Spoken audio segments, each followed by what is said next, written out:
Good morning, this is Daybreak, and thank you for staying with us here on the broadcast. The hashtag on X is Daybreak. The SMS code is 22422 at Citizen TV Kenya and at Ayub Abdikadir. Will sample your feedback here on the broadcast and taking the account of young Kenyans, their reflections and views as to what's happening in the country, with a major focus now, an overwhelming priority for a majority of Kenyans on the proceedings happening before the National Dialogue Committee at the Bomas of Kenya. Yesterday was the turn of different stakeholders, among them the former 4 commissioners of the IEBC. But first, to get the introduction part of this broadcast, Nora Bosibori is youth policy analyst. She is with me in the studio. Good morning. Morning, Abdi. Thank you for your time. Thank you. Diana Rotich is the founder of the Kenya Pastoralist Community Organization. Thank you for your time. Andrew Kamili is governance commentator. Asante sana for your time. Morning. We as well have in the studio Ruth Bolo, who is the board chair, Young Women Connect. Thank you for your time. Thanks for and having making me. time for the broadcast. And Festus Rotich is a governance commentator as well. Good morning, Festus. Morning to you. And thank you for making time. Shortly, we'll be joined by Said Hashi, who is a UDA youth leader.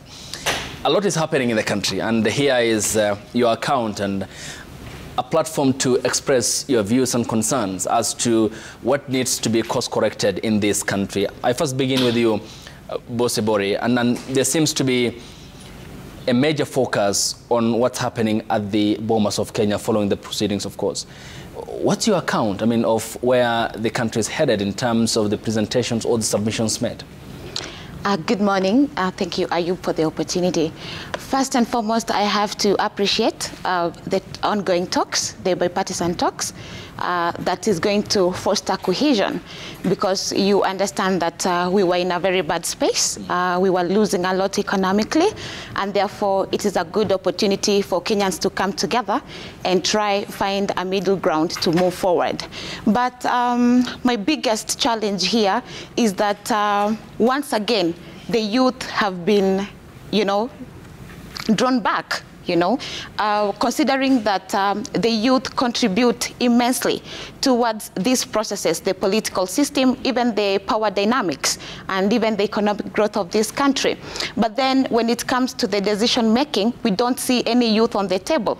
We are only regarded and required when we are needed for demonstrations and protests. But when it comes to representation, then we are not on the cutting of the cake, on the table of cutting of the cake. And therefore, we have to insist that we are not disengaged from political processes. Okay. We are only disenfranchised. And we need to be heard. Our voices have to be heard. Yeah. And the best thing to do is to invite us to the table so that we can have our aspirations and needs addressed as the youth of this country. Because all these decisions and policies, at the end of the day, affect the youth more than even the people on the desks that come up with these decisions. Therefore, my point is that the youth have to be on that table, and that we have to make a lot of noise so that we are heard and our aspirations are also met. Okay. And are there, any one of you, first to begin with you, are there substantive presentations made before the committee, for example, by any party that is affiliated to Young Kenyans, you included, or the youth groups themselves appearing before the committee and presenting their views as to what they think should happen going forward in terms of addressing our problems, our governance problems? Okay, the youth agenda was there and they presented their views, but up to date, the talks are still ongoing and the process have not been concluded. So the views that the youth agenda presented, we are waiting when the process will be concluded so that we know if those things were taken seriously. But what I know is was just, first as youths, we are happy because the initial state of the country was not good. And youths were the perpetrators. Or when we had the demonstration and picketing, it was only the youths who were being used. But when we had this bipartisan talk, at least as the youths, we are now relaxed and we are waiting for the outcome. The only challenge is, even when the process will be concluded, we don't know if the youth agenda or the youth views will be taken into account. Yeah. Because mostly, like we had the initial, the current talks is just like the initial or the PPI. We had the PPI that they went around the country collecting views. Initially, it culminated into the formation of the the PPI document that was going to lead to a referendum, but initially it was drawn by the High Court. When you went through the PPI document, there wasn't something substantial that was addressing the interests of the youth. So this thing has been there since time immemorial, that every other time there are so many policies and framework being formulated about the youth, but it is not taken into serious account. We have had so many things that have been launched, programs and policies that has been made about the youth, but they die on arrival. Even like the recent one, we had the Weso Fund, not the Weso Fund. We had the Weso Fund, we had the Tesla Fund, that was launched the other day, but up to date, it has never materialized. Okay, we'll talk about more about that. Ruth, is the process engaging? Are you considered? Have you been considered? Do you feel represented? Thank you. I was really itching when you asked the question, because this draws me back to the 2010 Constitution. Anytime there is a youth discussion or a youth platform of some sort, the conversation and the complaint is always that the Constitution does not really take care of us as much as it takes care of the women. Even if you look at the political platform, the women really ensured in the 2010 Constitution that they had their women rep positions. They ensured that the two-third gender rule, you know, that we talk about years down the line, was really, really talked about. In the 2010 Constitution, we did not have young people sitting on the tables. We had young people outside who are doing press conferences, who are, you know, complaining about it. Now, at a time where there seems like we are going back to a referendum, again, young people are not there. But we have the opportunity to come together as young people and submit, just like you asked. Can you imagine how powerful it would be if we had more than 10 youth-led organizations or lobby groups or political caucuses that were each going to submit their reviews and were speaking the same language? That if each and every one of us were going and saying that as this organization full of young people, we are pushing towards this particular engagement. We would want to have the MCA seats, for example, reserved for young people under 35 only, as per the Constitution. You know, if we were all speaking the same language and giving the same submissions, then surely the committee would actually review them.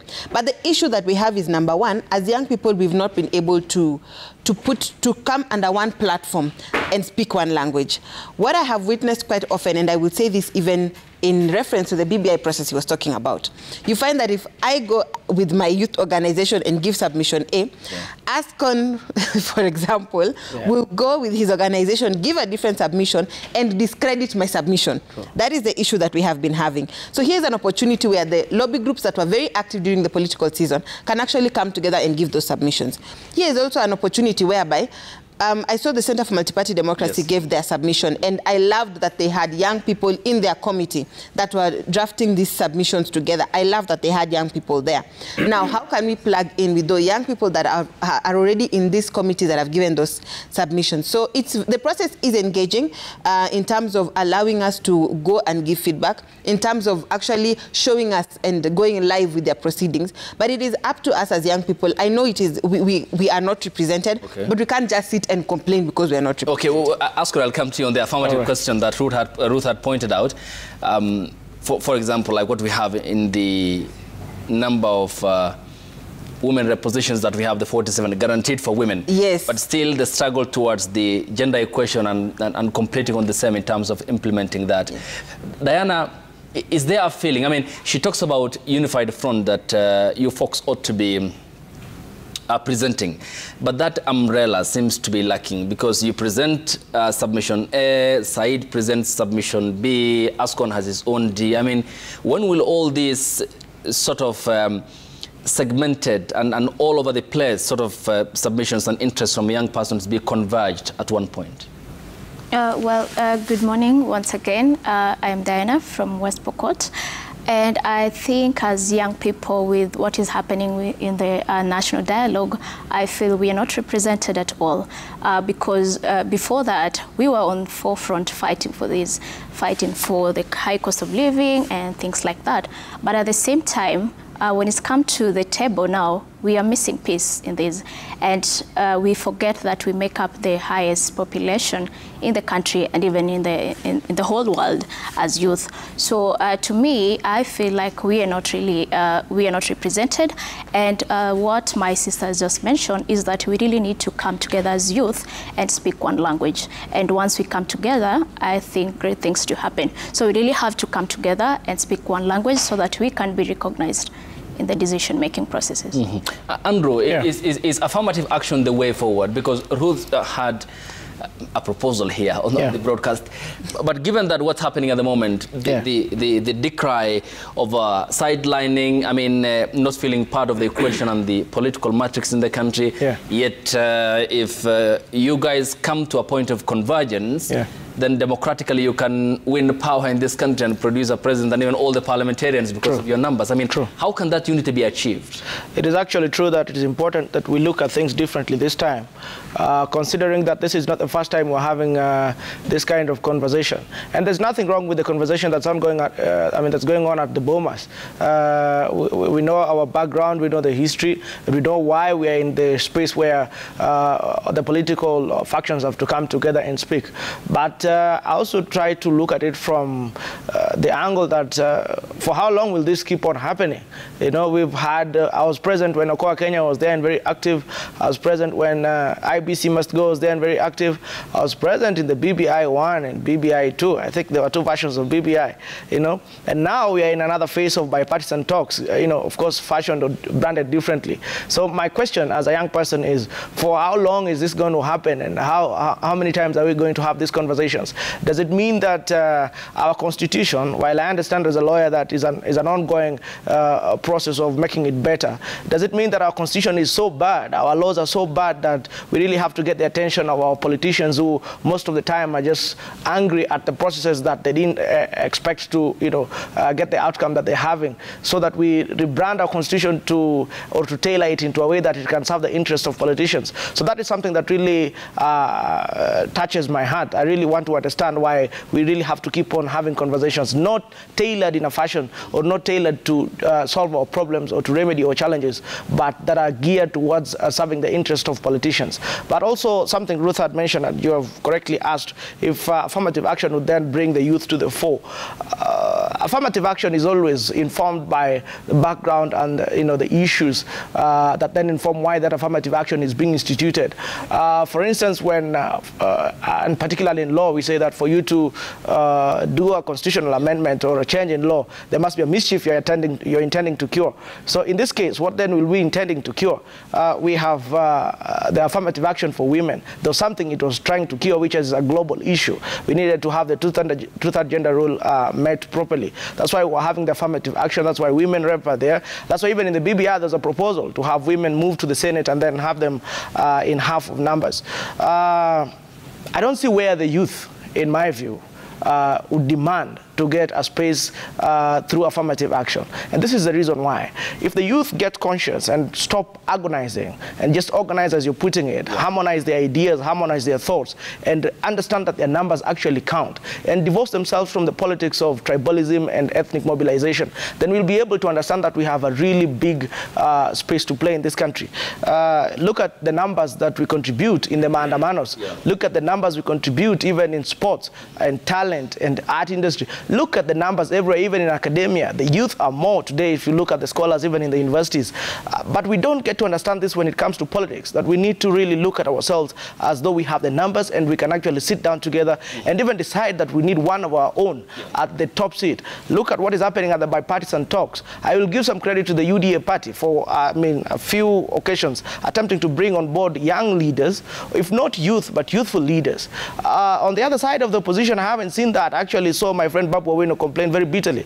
At the first time when the bipartisan talks were commencing, he didn't get a chance to be part of the team. And this other time as well, I look at the bandwagon that is representing the opposition in that committee. I don't see any youthful face.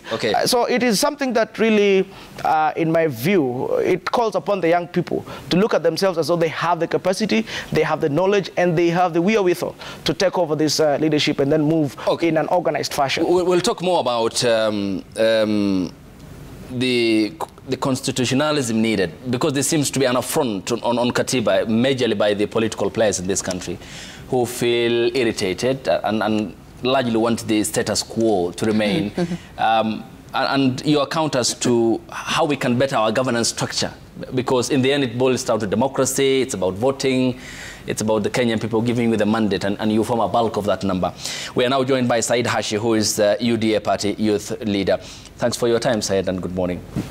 Do you feel you and, of course, other young Kenyans, do you feel a part of what's ongoing at the Bomas of Kenya, or is it just a conversation happening in isolation and flying just in your face, or you just hear about it? Thank you so much. What's going on in Bomas is just a precursor to some changes in our laws. And it has been there, as Wakili said. We were there when there were calls for changes and how it ended. We had the former Prime Minister and the opposition leader talk about reforms in terms of the cost of living, in terms of bettering the life of Kenyans. But when you go to Bomas and you find that things are different, then you will be able to connect the dots on where really these talks are going to. As young people, we are not even interested with the talks in Bomas, to be honest with you. We respect, because where I come from, the UDA party, which has produced the president, is party to it through our party leader. And that is a product of the president and the opposition leader. It's a way of cooling the political temperatures, because we have seen we were not able to move around and go about our businesses in this town of Nairobi, which is the headquarters of the country. So we are not the capital city. We are not able to improve our economy by allowing the opposition leader to go rogue and, and all of us young people being buried and killed and buried in those chaos. And there's really a sadness. The only appreciation we have with the Bomas talks is that it has cooled the political temperatures and young people are no longer dying in the streets. That is the only appreciation. The rest of it, it's a political composition, which, of course, as Wakili said, we will be able to better our political situation once we are represented. And I think UDA is making some strides in terms of youthful faces in the party, and we'll be able to. We had even a charter with the president before his election. And let me tell you, anybody who underestimates the power of youth in this country is in for a rude shock. The Handshake brothers underestimated the powers of the young people. They have talked about the system and the deficit. But the president, the current president, who was then the deputy president, wrote on an agenda of youth. You have seen him empowering young people, talking to them, asking for votes, and they have delivered. There is no shock if we will deliver a young president. Okay. And the issue of disjointed points of conversations within the young people, that is normal. I mean, we cannot all be speaking the same voice. It's very awkward, actually. We should be at some point having different opinions, so that at some point we agree that we should agree to disagree. All right. If I may, there's something that... Briefly. Okay. Briefly. Okay. There's something that Wakili here said that I feel like I would like to respond to. When he asked, why do young people need affirmative action? Yes, the youth have numbers, but so long as those numbers are not consolidated, and so long as you are talking about a large constituency that is economically unempowered, it's going to be very difficult to revolutionize them. Because you're coming to me as a young person who cannot afford 100 shillings for a meal, and I have a more experienced politician who's been there and, of course, has got the money, who is telling me, no, do not go towards this direction. I know you need a meal on your table. Here's 100 shillings. What exactly do you think I'm going to pick? So if we look at the political party processes, they are very unfavorable to young people. That is why I think affirmative action is the way for young people. If we cannot get the young people to the ballot boxes through the political parties, then how are we going to vote for them? Okay, the question of economic empowerment, we will focus on that and also flesh out your party belongings, notwithstanding where your support lies, and focus on the main agenda, which is the goal, and the consolidation of that support, which you said is also tied to the economic question and the value of the shilling in the pocket of young Kenyans because of the vulnerabilities. Therefore, they can easily be manipulated to vote in certain way or support certain political entity because of alignment. The hashtag on X, which is formerly Twitter's Daybreak, the SMS code is 22422 at Citizen TV Kenya. And at Ayub Abdikadir, we welcome your contributions here on the broadcast, and we'll sample them in the course of this broadcast. More after the break here on Daybreak. Stay tuned.